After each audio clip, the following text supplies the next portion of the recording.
deux théories différentes entre un GPRA qui voyait une voie peut-être moyenne, libérale, etc., plutôt libérale, et ceux qui voyaient la voie révolutionnaire et donc qui nous a amenés là où elle nous a amenés d'ailleurs, il faut le dire.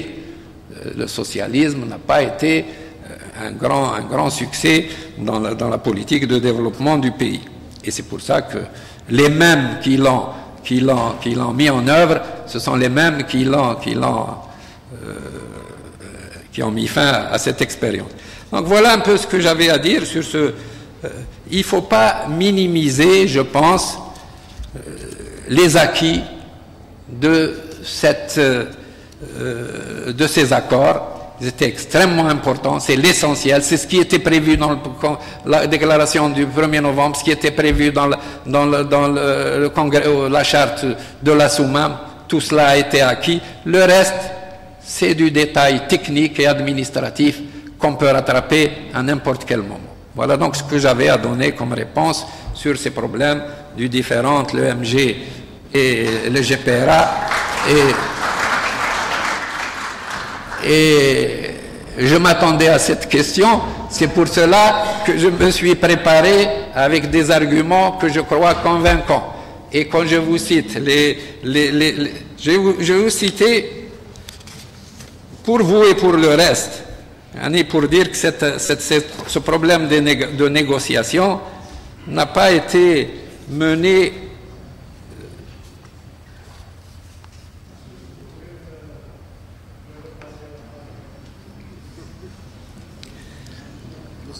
voilà, moi je crois avoir. شكرا.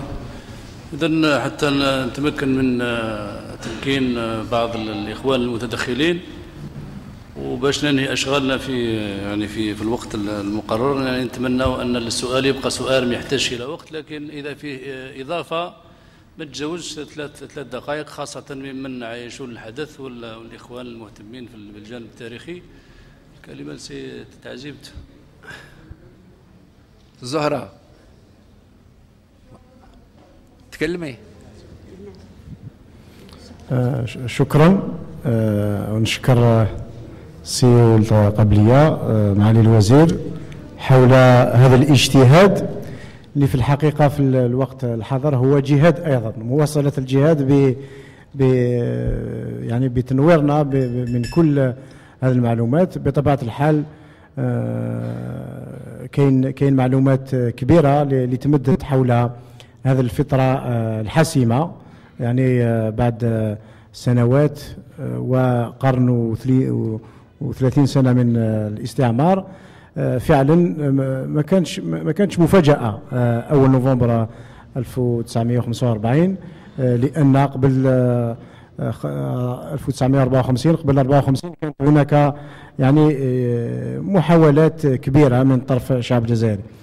أنا حبيت برك يعني على بالي بلي المعلومات اللي تمدت ما كانش حاجة سهلة، حتى النقاش اللي صرا مع مداخلة تاع السي عقبي كاين وجهات نظر مختلفة.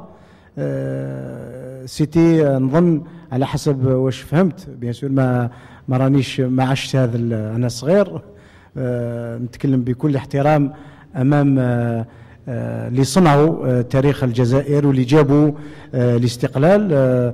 نظن تواصل الاجيال موجود، لان اليوم كاين معارك اخرى اللي تمشي في نفس الاتجاه، معركة البناء، معركة استرجاع السيادة، لأن الكلمة السيادة استعملت من طرف لو كونفيرونسي.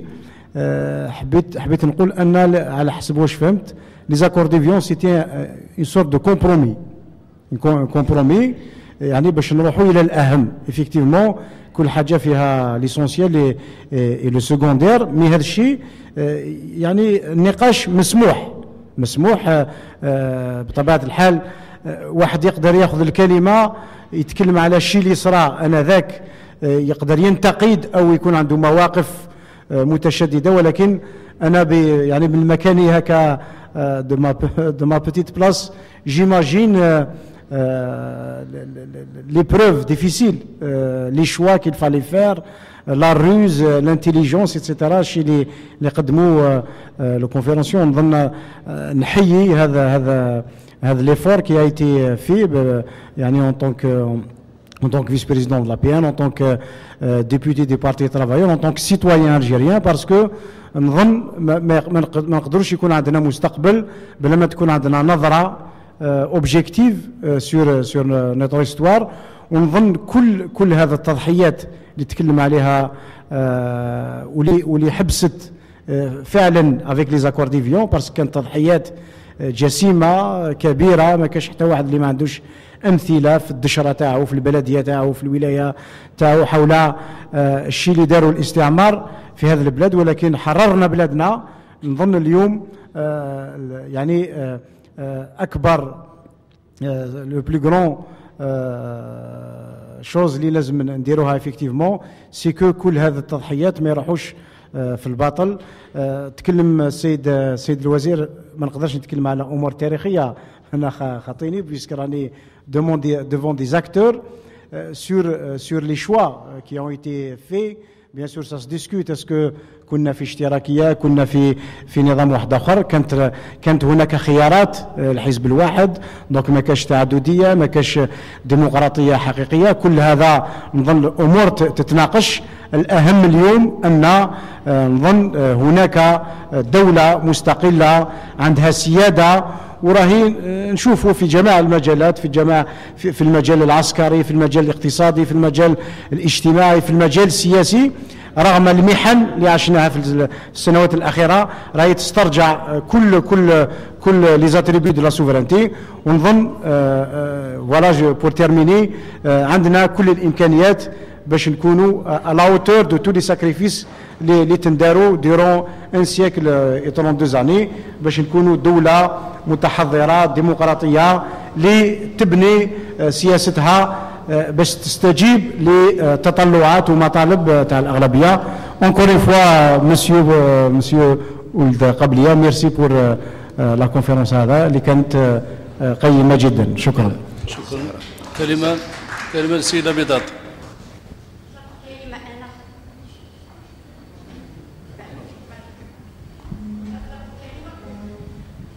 Merci Monsieur le Président, je vais faire comme vous, je vais parler en français et comme vous parce que je domine mieux la langue française.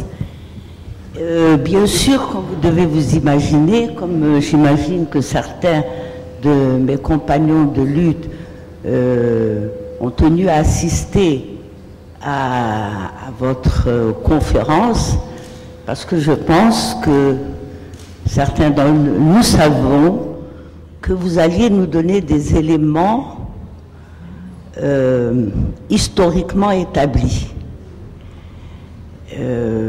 Je pense, enfin en tout cas en ce qui me concerne, c'est la première fois que, concernant le processus qui a amené à la conclusion, comme vous disiez, des pourparlers d'Évian, je crois que c'est, en tout cas en ce qui me concerne, la première fois que quelqu'un parle sur la base de documents officiels.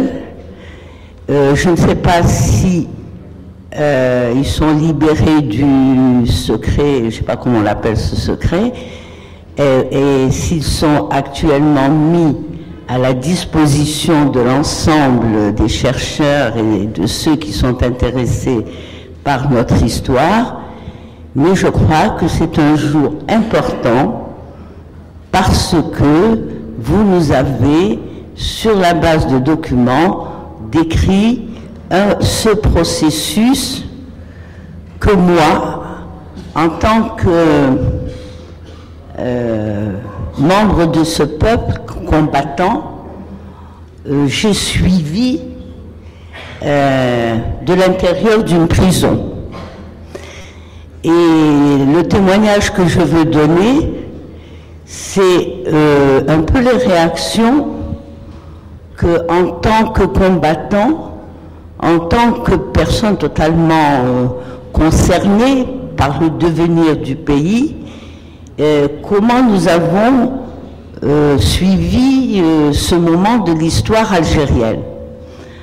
C'est vrai, nous étions en prison et depuis très peu de temps, après une immense grève de la faim que nous avions eue, c'est-à-dire donc c'est tout à fait sur la fin de la guerre de libération nationale, nous avions obtenu un semi-régime politique.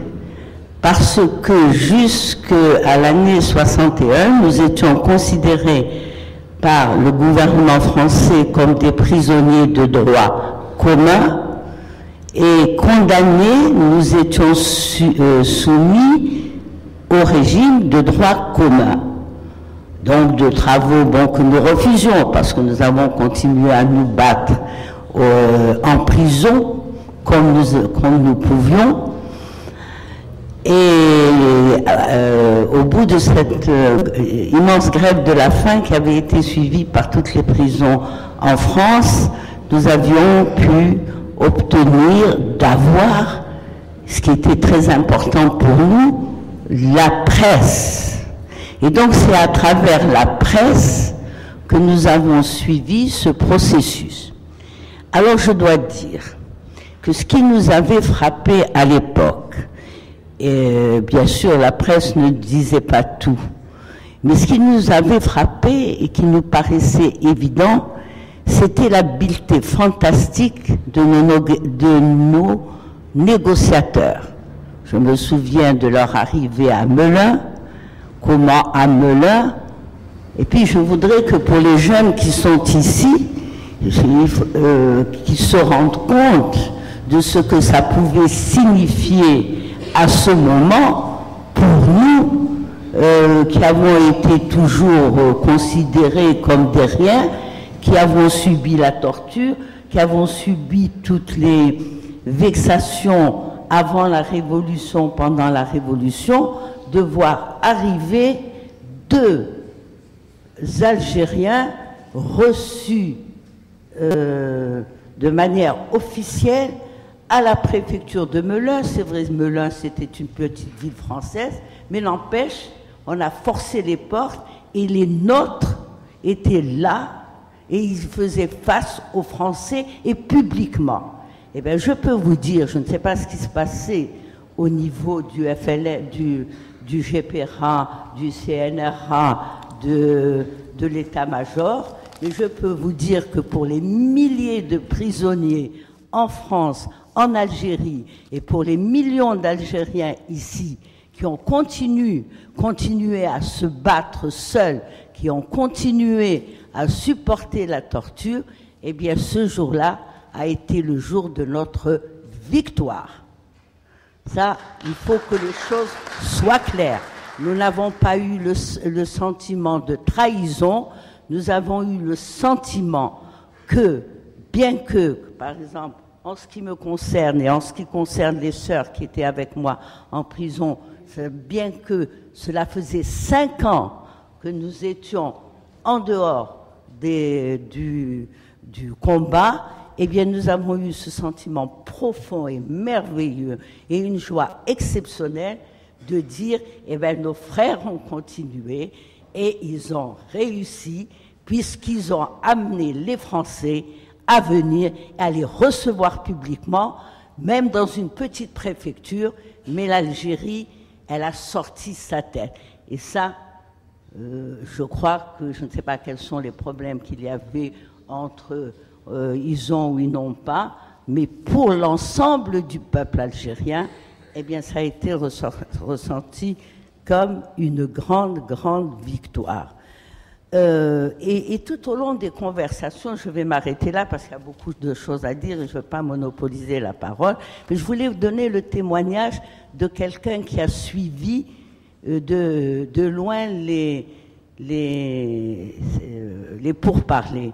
Et alors ce qui nous avait ébloui et qui nous avait donné le sentiment que nous allions réussir l'Algérie, c'est la manière, ce qui nous a paru être d'une grande expérience politique, cette manière que nos négociateurs, bien sûr les journaux ne donnaient pas tout, mais nous étions à chaque fois extrêmement fiers des positions qui étaient prises, des manières, et nous avions le sentiment, peut-être à tort, peut-être bon, exagéré, mais nous l'avons vécu comme ça, que cette équipe qui était envoyée pour faire face, ben vous savez, hein, à l'époque pour un Algérien, quand on vous parlait général de Gaulle, Jox, etc., hein, ça voulait dire des siècles d'expérience d'État.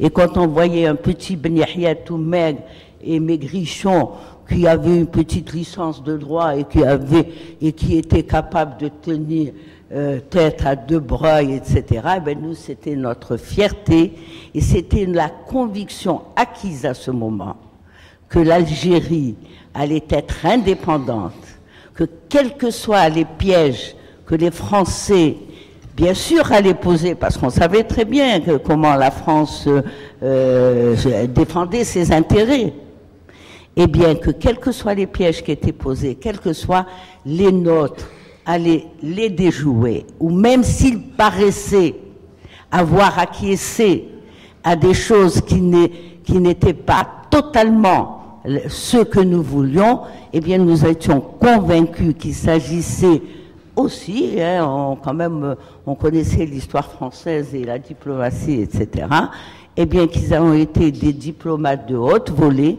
qu'ils n'ont pas trahi leur peuple et qui nous ont sortis de cette année d'une guerre terrible et que toute la population attendait quand même de sortir de ce qui était difficile, que vous imaginez difficilement.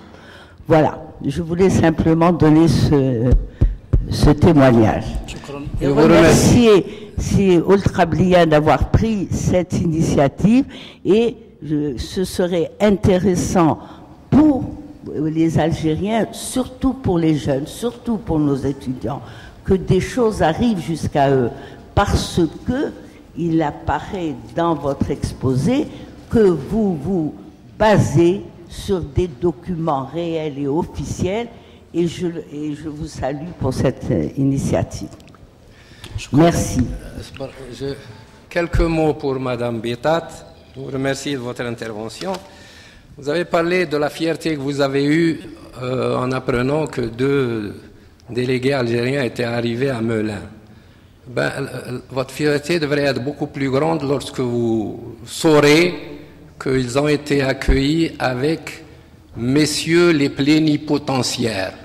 Ils ont été appelés comme cela. Maintenant, vous avez parlé, pour préparer ma conférence, effectivement, comme j'ai l'habitude de le faire, je m'appuie beaucoup sur des documents authentiques et j'ai la chance d'avoir un certain nombre de documents de grande valeur et également d'avoir une mémoire pour ce qui est de cette période-là qui est, alhamdoulilah, encore intacte. À propos de documents, quand je parle des négociations de Lugrin et d'Évian, et je peux vous citer, vous avez dit que ces négociations sont difficiles, il y a des centaines de points qui ont été la confrontation de centaines de points qu'il fallait examiner l'un face à l'autre et voir que voici les procès-verbaux authentiques, voici les pelures Ntaoui, dans la première période, Évian 1, 20 mai, 13 juin. Ça, la deuxième période, 13 juillet, 27 juin, voici également les documents authentiques, y compris des procès-verbaux rédigés à la main par Ahmed Boumenjel. Donc, c'est des documents que je garde, que je montre pour la première fois, et je ne veux pas les offrir aux archives parce qu'ils vont pourrir là-bas sous la poussière. J'attends d'avoir le temps, d'écrire et de mettre tout ça noir sur blanc. Parlant de documents, voici également tous les documents que nous avons eus sur le pétrole. La manière dont était organisée l'exploitation du pétrole, c'est trop long à vous lire. tous les arrêtés, toutes les concessions, tous les permis, toutes les structures de capital social des sociétés françaises, tout l'intérêt de l'État, etc. C'est à partir de tous ces documents, là je n'ai qu'un listing, je ne ramène pas les documents, qui nous ont permis, dans le cadre de la négociation du pétrole, de définir une stratégie sur 4 points. À partir du moment où on a réglé le problème de la souveraineté du pays sur les richesses du sol et du sous-sol, il fallait obtenir 4 choses. Que les Français s'interdisent à partir du 19 mars 61 d'accorder toute concession nouvelle, tout permis de recherche ou toute prorogation de permis. Qu'ils s'interdisent également à partir du 19 juin de modifier toute consistance du capital social des sociétés où l'État français était actionnaire, parce que c'est l'Algérie qui doit remplacer l'État français. Ensuite, d'interdire toute modification à partir de tout régime fiscal. Ça aurait pu, pendant cet intermède, modifier le régime fiscal pour faire profiter les compagnies exploitantes là-bas. Ils s'attendaient à ce que... Et quatrièmement, s'interdire également toute modification de la tarification des produits et des royalties qui étaient servis. Donc ces 4 points, on a obtenu satisfaction là-dessus, alhamdoulilah. Maintenant, pour la capacité de négocier du FLN. J'ai là aussi 2 documents d'époque classés très secrets qui émanent du conseiller technique du Premier ministre qui était chargé des problèmes de sécurité que beaucoup connaissent.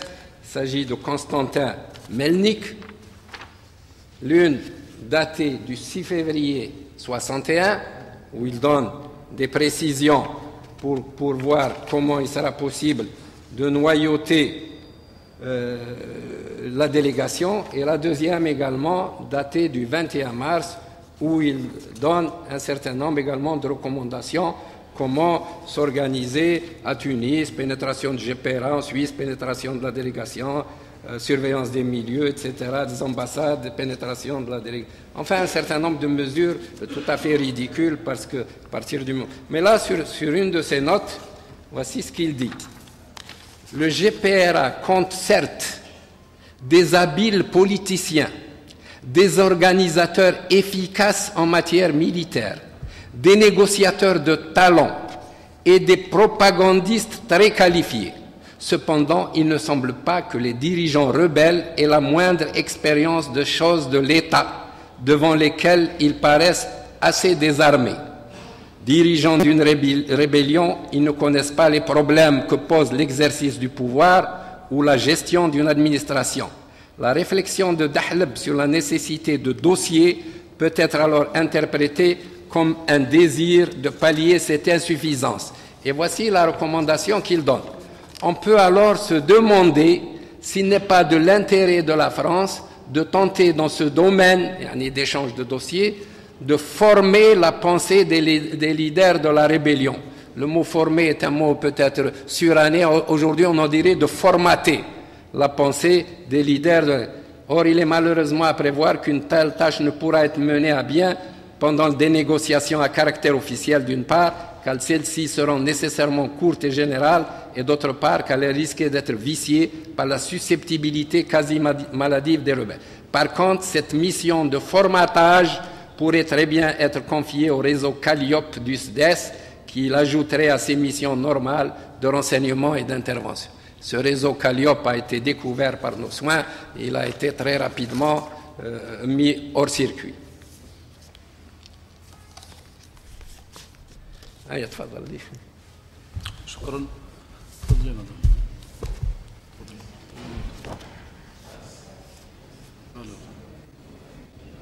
مدام.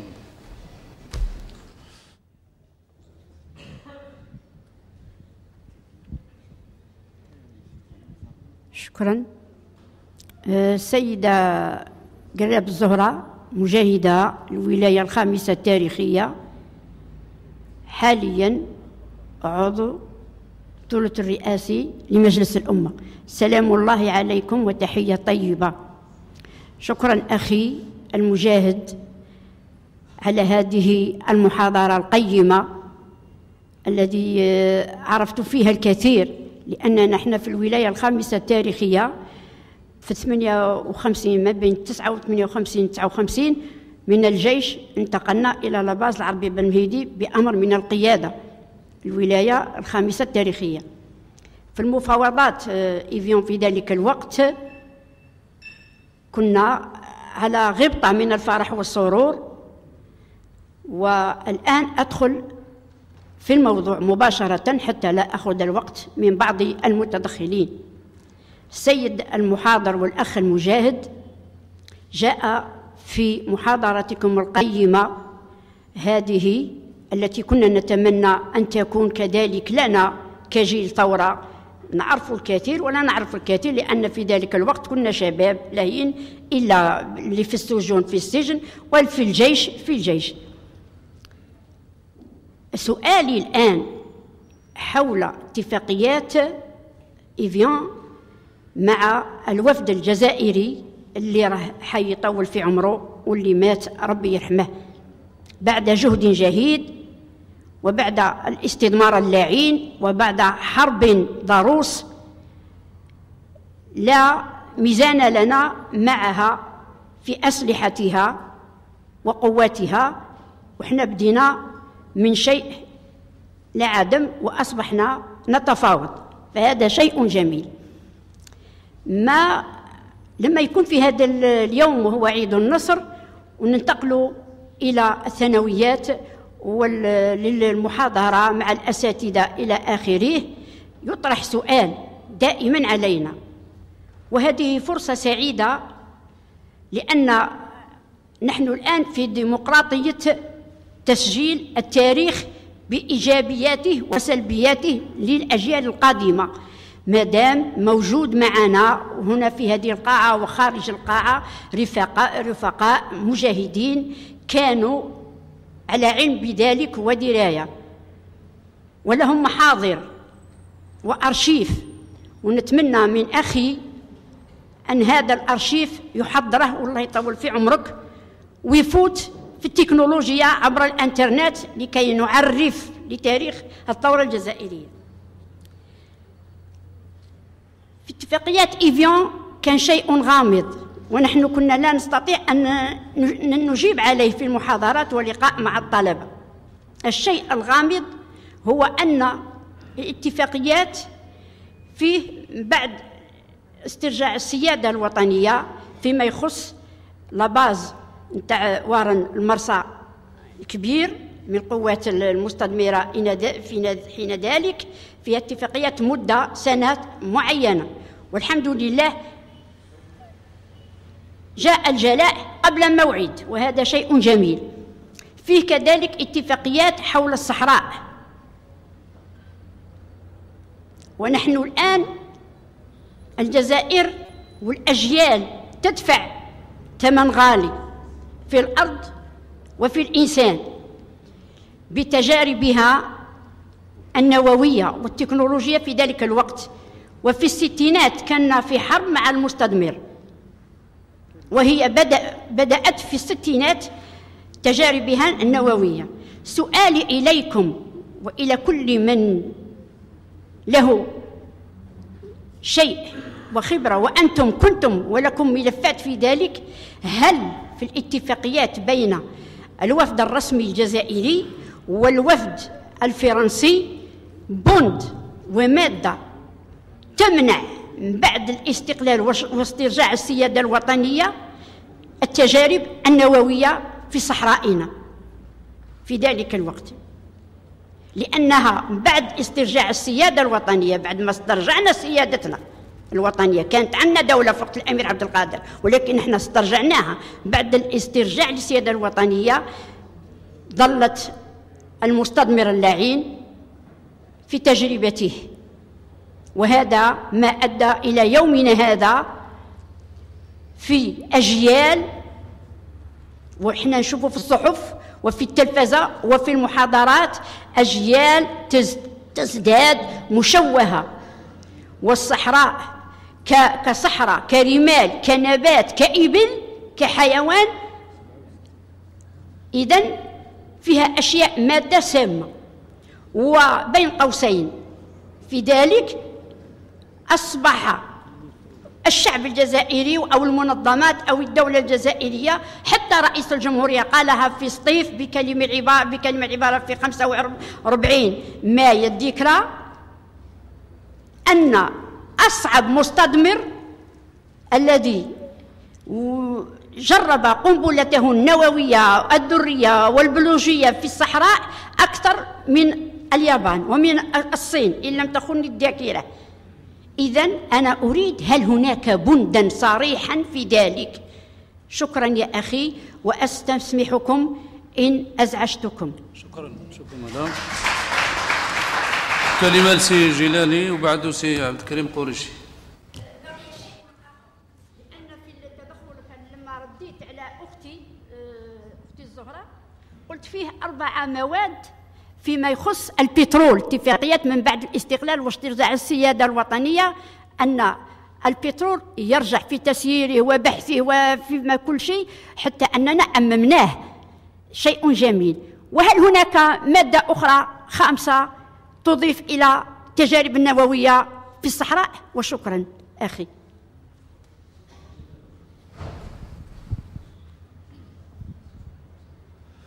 بسم الله. أنا غالي يسمحوا لي الإخوان أخوين سي عمار وسي دحو، ملاك الجدال اللي دار بيناتهم، أنا شخصيا فهمت بلي جيش التحرير كأنه ما شاركش يعني في المفاوضات اللي دارت يعني تقريب ما نقولش من البداية ولكن بالأخص في النهاية. أنا راه نشوف العكس، بلي جيش التحرير كان هو دائما هو القائد، سواء يعني على المستوى العسكري أو على المستوى السياسي، لأن ما نشوفش جيش التحرير كان يتمثل في شخص أو في شخصين، ولكن كان يتمثل في قيادة اللي كانت هي مجلس الثورة، واللي كان أغلبية هذه القيادة هي أعضاء من جيش التحرير. لأن اليوم بالنسبة إلينا إلى عشنا هذه المرحلة، ولكن الجيل متاعنا الجديد ما عاش. إلا كان نرجع نفهم ونقول باللي بعض القادة متاع جيش التحرير الأوائل، سواء كريم أو بوسوف أو بن طوبال أو غيرهم، يعني هم قادة سياسيين وغير قادة متاع جيش التحرير، هذا مفهوم أنا نقول خاطئ. وإلا توصلت يعني في الأخير هذه المفاوضات اللي كان كل الشعب والأغلبية يعني القادة متاع جيش التحرير وجنود جيش التحرير هما جاعلين ثقة، وكانت لهم ثقة سواء اللي كان في السجن أو خارج السجن أو في المعتقل أو أينما كان دائما عنده ثقة في قيادة، كان عنده ثقة في هذه القيادة، وكان ما يشوفش أي فرق بين فلان وفلان، ما يشوفش بين حكومة مؤقتة وبين يعني قيادة نتاع إيطا ماجور. ونعطي مثال، مرات حتى هذا الشعب توصل مرات بعض يعني بالنسبة للدعايات اللي كان قايم بها الاستعمار، لما يمس يعني قائد من قادة الثورة، الشعب كان دائما يرد بالعكس.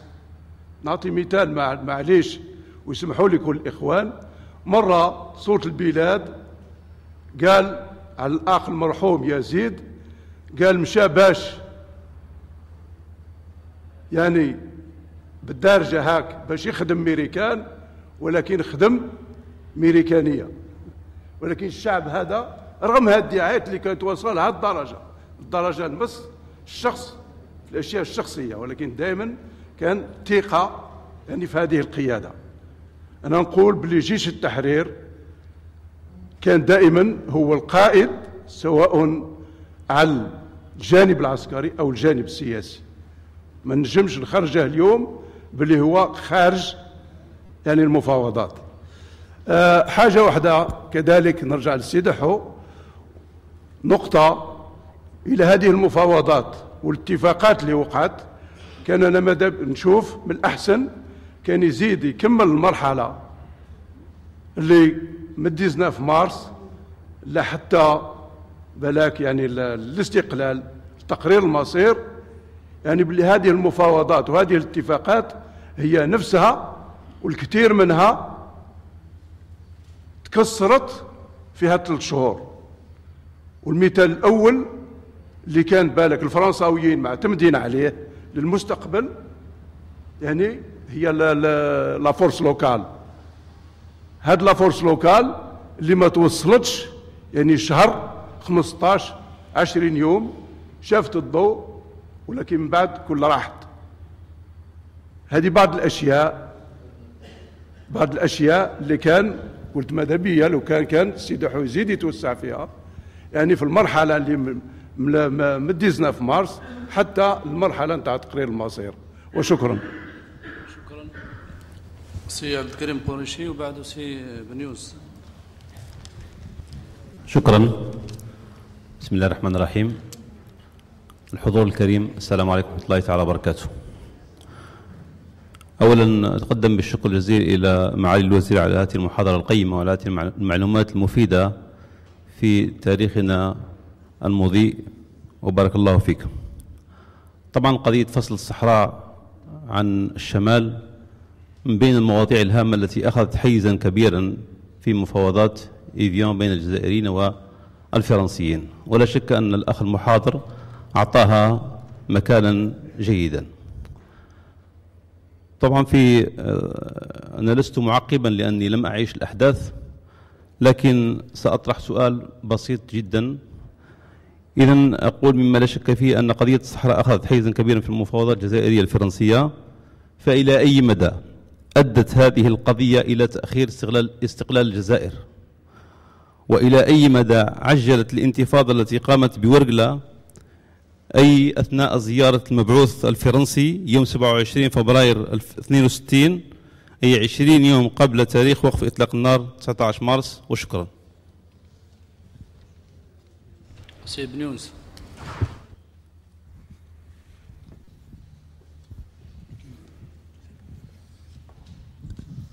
Ben Younes, président de la Fédération de France du FLN, 54-62.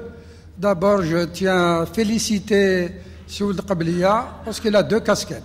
C'est un moudjahid, un acteur et un historien parce qu'il a des documents. C'est rare, c'est une exception que quelqu'un totalise les 2 fonctions. Donc moi, je vais parler tout juste de préciser quelques rajouts sur la Fédération de France. Je ne vais pas rentrer dans la négociation, c'est des problèmes techniques, c'est l'accomplissement de tout un combat. Alors je lui cite seulement, moi, en tant que représentant de la Fédération de France, et il nous a cité quand même une fois une action, que nous sommes à l'origine de cette fameuse déclaration de 25 parlementaires d'origine musulmane, demandant l'indépendance de l'Algérie. Mais je reviendrai surtout sur 2 dates importantes. Et Sioud Qablia est très proche de nous parce qu'il a été compagnon de Boudaoud, dont Omar l'aîné était patron de la Fédération de France. Mansour, le cadet, était son compagnon au Malk. Donc c'est des problèmes qu'il connaît très bien. Alors je citerai 2 dates importantes. Le 25 août 58, c'est l'ouverture du second front en France.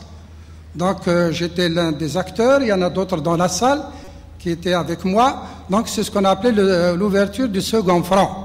Il y a eu 181 exactement points qui ont été attaqués en France. Le principal, disons le plus important, c'est Mourbiane, la cartoucherie de Vincennes, bon je peux le dire, où j'ai participé personnellement, et il y en a d'autres ici dans la salle qui y étaient.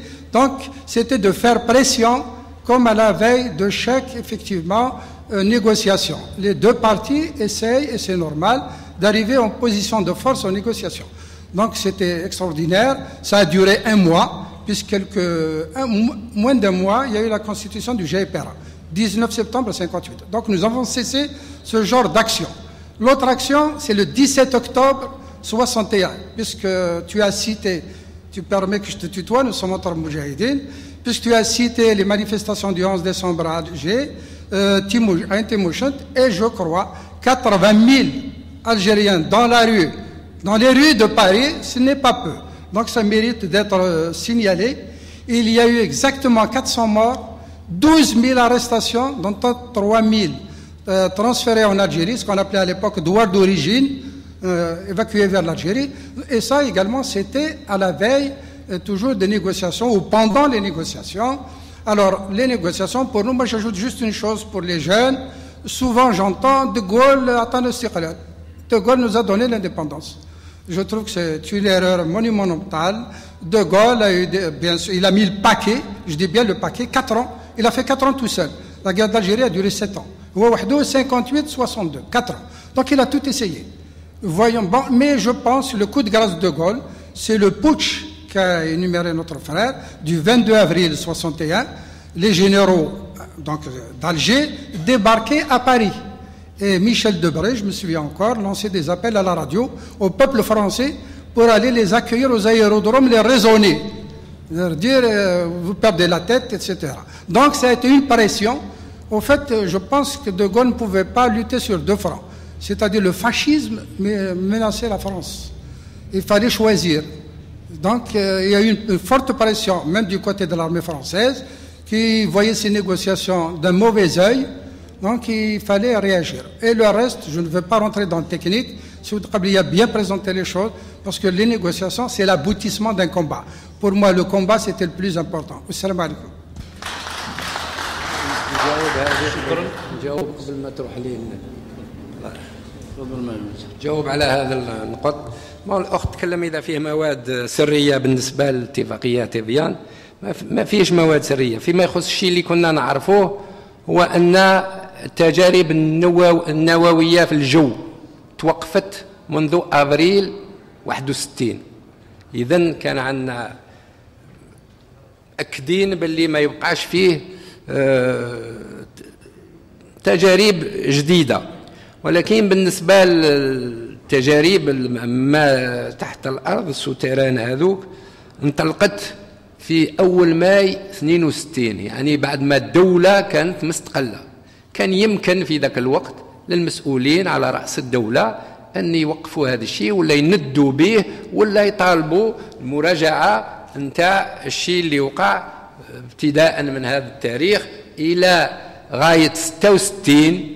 قعدت 13 تجربة كما قلت ثم ونعرفهم كلهم بسماواتهم وتاريخهم. ما نطولش رغم عندي أنا قلت ما فيش مواد سرية. بالنسبة للبترول الشيء اللي قلت عليه المواد اللي ذكرتها هذيك حققناها راهي داخلة في الاتفاقيات.